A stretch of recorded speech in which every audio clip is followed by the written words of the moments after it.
mayoría de los congresos locales ya ratificaron la reforma constitucional para eliminar 7 organismos autónomos federales y el último paso era este, que se requería para la polémica desaparición de estas instituciones. Las entidades que desaparecen y ahora pasarán a formar parte de las secretarías de Estado son, en primer lugar, el Instituto Nacional de Transparencia, Acceso a la Información y Protección de Datos Personales, mejor conocido como el INAI, el Consejo Nacional de Evaluación de la Política de Desarrollo Social, el Coneval, la Comisión Federal de Competencia Económica, o sea, la COFESE, el Instituto Federal de Telecomunicaciones, la Comisión Nacional de Mejora Continua de la Educación, o Mejoredu, la Comisión Reguladora de Energía y la Comisión Nacional de Hidrocarburos, que desde el principio pudo formar parte de la CRE, pero por alguna razón era una entidad independiente. Existen otros organismos públicos autónomos que no desaparecerán con la reforma. Está la Fiscalía General de la República, el Banco de México, la Comisión Nacional de Derechos Humanos, el INE y el INEGI. Ahora, vamos a ver un poco la historia de estos organismos. Los organismos públicos autónomos fueron creados a partir del sexenio de Carlos Salinas de Gortari con la promesa de servir al pueblo mexicano con personal especializado, el cual podría tomar decisiones de política pública según criterios técnicos y no políticos. Supuestamente esto garantizaba un mejor funcionamiento del Estado en áreas clave como la energía o las telecomunicaciones y un mejor acceso a derechos gracias a instituciones como la COFESE, el Coneval o el INAI.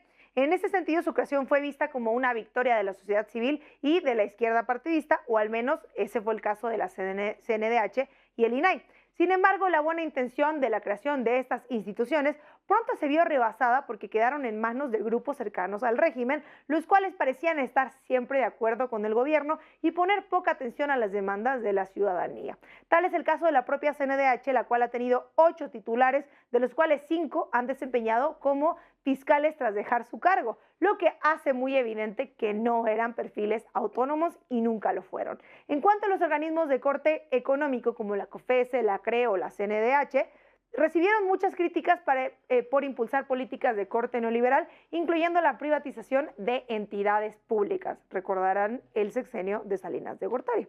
Algunos expertos consideran que nunca dieron resultados palpables a la ciudadanía, más allá de recomendaciones o de estudios que bien podrían haber sido elaborados directamente por una Secretaría de Estado, como de Economía, de Energía, de Comunicaciones, por ejemplo, entre otras. Otro aspecto que al final resultó determinante para decretar la desaparición de los organismos fue el uso discrecional de recursos o de plano despilfarro con el que operaron. En estas entidades era común que sus altos mandos cobraran más que el presidente de la República, algo que está prohibido por ley, así como otras prestaciones desproporcionadas por el servicio que estaban dando, o sea, despilfarro del servicio público. Uno de los casos más recordados fue el de Óscar Guerrera Ford, quien como comisionado del INAI usó su tarjeta de crédito corporativa para pagar una cena en un local donde se ofrecían espectáculos de table dance, o sea, para adultos mayores. Pero el más polémico de todos los institutos o las instituciones es el INAI, que si bien gracias a este organismo se encontró la estafa maestra o la Casa Blanca de Enrique Peña Nieto, también debe reconocerse que el INAI impidió el acceso a información en otros casos emblemáticos de corrupción, como el caso Odebrecht.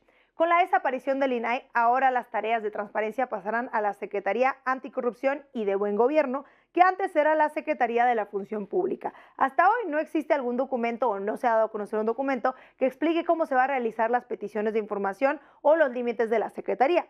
Todavía se puede publicar.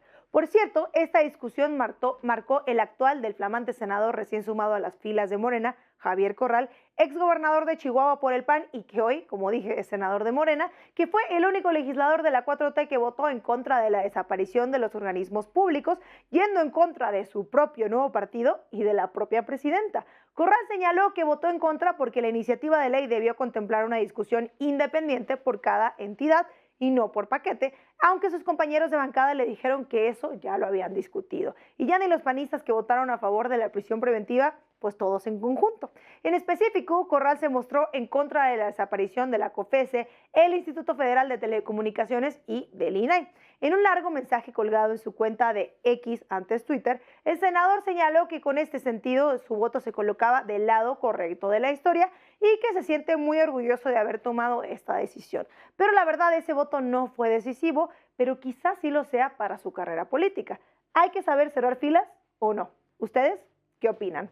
Y hasta acá la dejamos en SDP Mañana. Suscríbase a este canal para vernos en este espacio de lunes a viernes. Ya sabe que en la noche estará Poncho Gutiérrez en SDP Noche.